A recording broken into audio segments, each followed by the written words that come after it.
تو آپ دیکھیں کہ اسلام نے مذہبی جبر قتال کے ذریعے ختم کیا، تو آج جناب پوری دنیا کے اندر ہر شخص کو مذہبی آزادی ہے۔ اب یہ نہیں کہ پاکستان کا اگر پرائم منسٹر مسلمان ہے تو ساری رعایا جو ہے وہ ضروری مسلمان ہو، ایسا نہیں ہے۔ یا انڈین پرائم منسٹر اگر ہندو ہے تو وہ ایمفسائز کرے کہ سارے مسلمان ہندوازم قبول کر لیں۔ جو مظالم ہو رہے ہیں وہ الگ بات، لیکن اوورال وہ اس طرح ایمفسائز تو نہیں کر سکتے۔ تو یہ جو مذہبی جبر ختم کیا ہے نا اسلام نے، یہ اس جدید دور کا خالق اسلام ہے، اور یہ ہوا ہے تلوار کے زور پر۔ یہ فلسفہ تھا، یہ جو تماشا بنایا ہوا نا انہوں نے کہ جی وہ دیکھیں جی مسلمانوں نے تلوار کے زور کے اوپر پوری دنیا کے اوپر حکومت کی ہے، یہ جنگجو تھے۔ سر جو بدماش سینکڑوں سال سے دنیا پر حکومت جمائے بیٹھے تھے، ان بدماشوں کو اکھاڑنے کے لیے تلوار کی تو ضرورت پڑنی تھی، اور اس کے لیے پھر اللہ تعالیٰ نے یہ تلوار مسلط کی۔ ظاہر اس کا انیشلی آغاز جو ہے وہ پھر مدینہ شریف سے ہوا، یعنی یہ دعوت قتال کی شکل میں مدینہ شریف سے اٹھی اور 15-17 سالوں کے اندر پوری دنیا کے اوپر یعنی پھیل گئی۔ آپ دیکھ لیں کہ ہجرت مدینہ ہوئی ہے یکم ہجری میں، اس وقت صرف 125 بندے مسلمان تھے۔ 2 ہجری میں غزوہ بدر ہوا، کتنے مسلمان تھے؟ 313۔ 3 ہجری میں غزوہ احد ہوا، کتنے مسلمان تھے؟ 1000۔ ان میں سے بھی 300 وہ منافقین ہی تھے، 700 مسلمان تھے۔ پھر 5 ہجری کے اندر غزوہ خندق ہوئی، 6 ہجری کے اندر صلح حدیبیہ ہوئی، 7 ہجری میں غزوہ خیبر ہوئی، 8 ہجری میں فتح مکہ ہو گئی، اور 8 ہجری میں غزوہ حنین ہوئی ہے مشرکین عرب کے خلاف آخری فیصلہ کن جنگ، اور 9 ہجری میں غزوہ تبوک ہوئی، جو یعنی رومن امپائر کو نظر آ گیا تھا کہ یہ تو نئی امپائر کھڑی ہو رہی ہے، تو کیسر روم نے جو عرب کی سرزمین تھی تبوک، اس کے پاس بارڈر پہ آ کے 1.5 لاکھ کی فوج یعنی کھڑی کر دی، اور کہا کہ ہم تو یہ نئی جو سپر پاور بن رہی اس کو دبائیں۔ تو یہ پہلا اور آخری موقع تھا جب اللہ تعالیٰ کے محبوب صلی اللہ علیہ وآلہ وسلم نے یہ اناؤنسمنٹ کی کہ اب جو شخص قتال میں نہیں جائے گا وہ منافق تصور کیا جائے گا۔ اس سے پہلے یہ شرط نہیں تھی۔ 30,000 جانثار صحابہ کا لشکر لے کر، جن میں منافقین بھی شامل تھے جو قانوناً مسلمان تھے، نبی علیہ السلام جو ہے وہ تبوک تک گئے۔ اور سر اس زمانے کے اندر آپ اندازہ کریں 700 کلومیٹر کا سفر ریگستانی سخت گرمیوں میں، جب کئی کے لوگوں کے پاؤں میں جوتیاں بھی نہیں تھی، کئی پیدل تھے، بہت کم لوگ سواریوں پر تھے، اور ان پر ایسا روب ڈلا کہ کیسر روم نبی علیہ السلام کے پہنچنے سے پہلے ہی بارڈر چھوڑ کے بھاگ گیا۔ پہلے وہ للکار رہا تھا، حالانکہ 1.5 لاکھ اور 30,000 کا کوئی مقابلہ تھا۔ 1.5 لاکھ لیٹسٹ اسلحے کے ساتھ لیس آرمی، اور 30,000 جن کے پاؤں میں جوتیاں بھی نہیں ہیں، لیکن اس کو نظر آ گیا کہ نہیں بھائی یہ غیبی مدد ہے، ورنہ میں آپ کو یہ غزوہ تبوک ہی جنگ یرموک ثابت ہو جانی تھی۔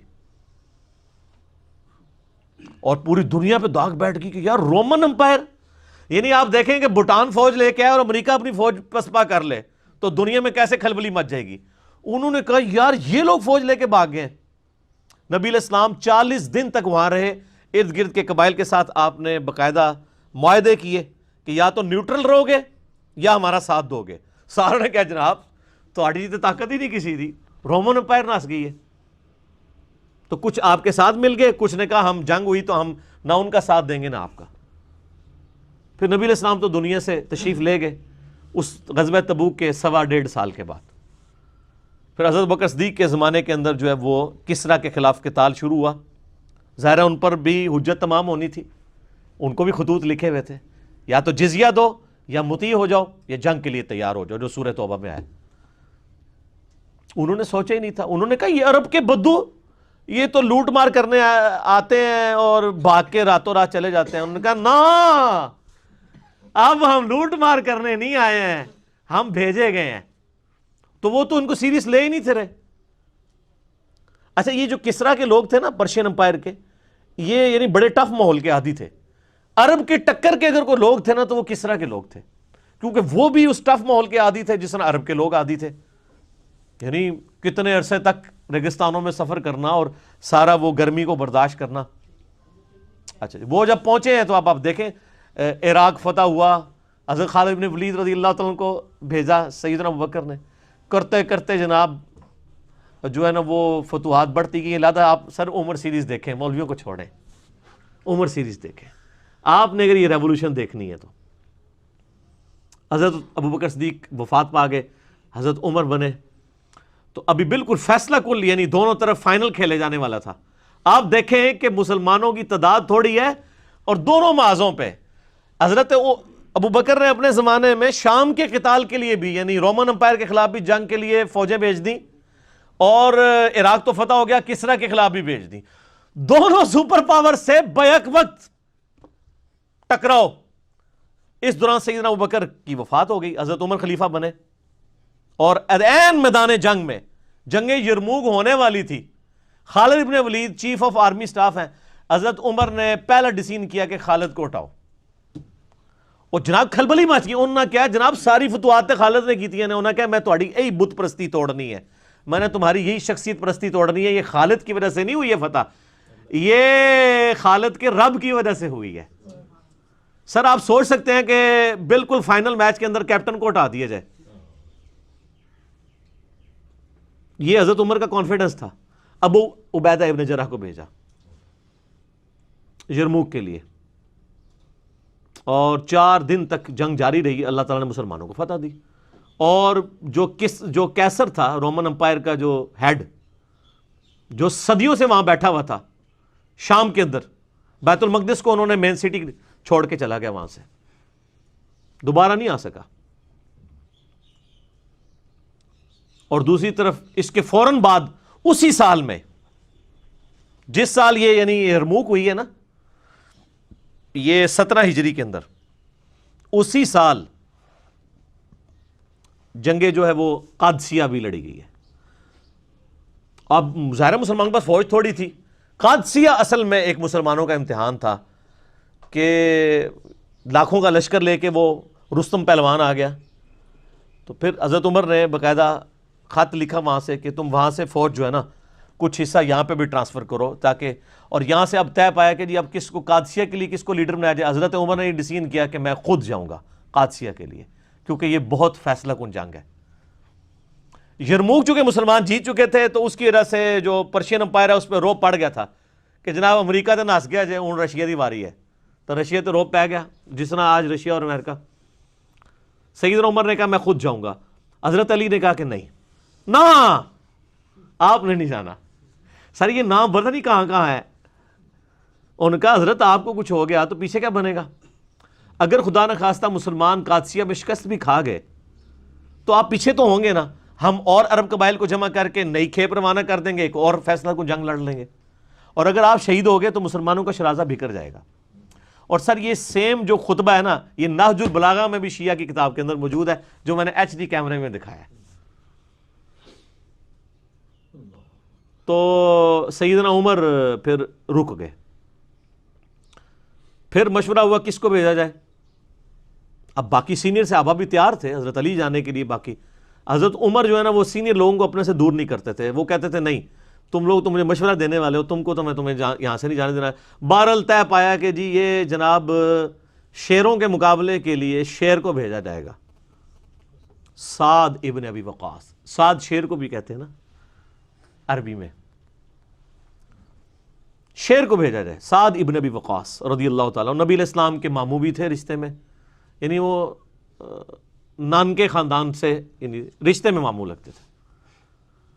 سعد ابن وقاص کو حضرت عمر نے بھیجا, اور پھر ساتھ ایک خط بھی پیچھے سے روانہ کیا کہ سعد اس بات پہ نہ کرنا کہ تو اللہ کے نبی کا ماموں ہے, یاد رکھنا اللہ کا کوئی رشتہ دار نہیں ہے.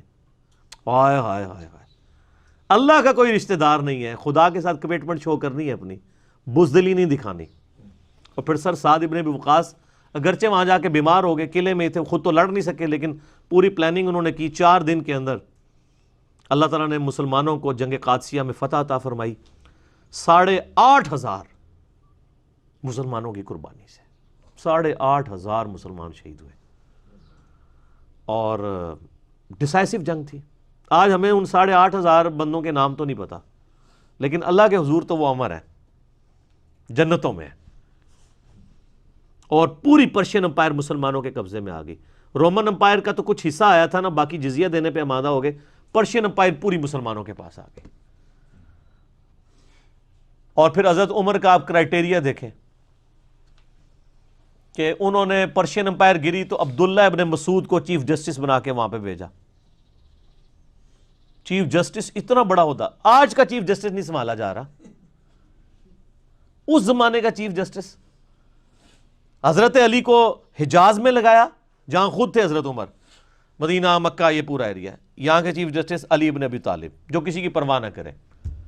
عبداللہ ابن مسعود ایک کاشتکار کا بچہ, غریب صحابی, لیکن نبی علیہ السلام کا وہ لاڈلا, تو پرشین امپائر پہ وہاں پہ بھیجا کہ یہ چیف جسٹس آف کوفہ, اور پورا عراق ایران یہ پورا ایریا یہ ایک ہی ہوتا تھا, عراق ایران کا ٹائی. اور ابو درداء اصحاب صفا میں سے اس کو رومن امپائر میں چیف جسٹس لگایا. یہ وہ لوگ تھے جو دنیا ادھر سے ادھر ہو جائے نا, یہ کسی معاملے میں کسی کا لحاظ نہیں کرنے والے تھے, حضور کی تربیت یافتہ تھے. اسی لیے آپ دیکھیں حضرت عمر جب تک رہے نا مینجمنٹ کمزور نہیں ہوئی ہے. حضرت عمر والی کوالٹیز اگر حضرت عمر کے بعد کسی شخص میں تھی تو وہ حضرت علی میں تھی. اسی لیے کافر بھی کہتے ہیں کہ حضرت عمر کے بعد اگر حضرت عثمان کی جگہ حضرت علی کو خلیفہ چن لیا جاتا تو حضرت ایک عمر ثانی مل جاتا مسلمانوں کو. اور بہرحال وہ خیر ایک علیحدہ سے ایک ٹاپک ہے. بہرحال یہ میں آپ کو بتا رہا ہوں کہ اس ساری چیزوں کی ابتدا ہوئی ہے قتال سے, قتال سے اس کا آغاز ہوا ہے.